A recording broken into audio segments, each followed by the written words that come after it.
लग्नाचे दागिने म्हणजे श्रीमंत पेशवाई दागिने, नाशिकचे सुप्रसिद्ध सराफ मयूर अलंकार सराफ।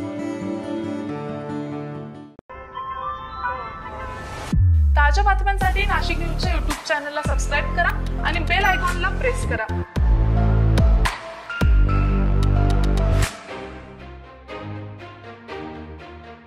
शुक्रवार ते रविवार दरम्यान झालेल्या मुसळधार पावसामुळे रविवारी गोदावरी नदीला पूर आला। दरम्यान रविवारी दीपामावस्या होती, त्यानिमित्तानं गोदाकाठावर अनेक भाविकांची पर्यटकांची गर्दी होती। यावेळी यज्ञेश पवार हा आपल्या कुटुंबासोबत दीपामावस्येच्या निमित्तानं गोदा काठावर आलेला होता। पूजाविधी आटोपल्यानंतर अंघोळीसाठी गोदा पात्रात उतरलेला 29 वर्षाचा यज्ञेश पाण्याचा प्रवाह वाढल्यानं वाहून गेला। आपल्या कुटुंबासोबत ओझर येथून आलेला यज्ञेश राकेश पवार आपल्या आईच्या डोळ्यासमोर वाहून गेलेला होता।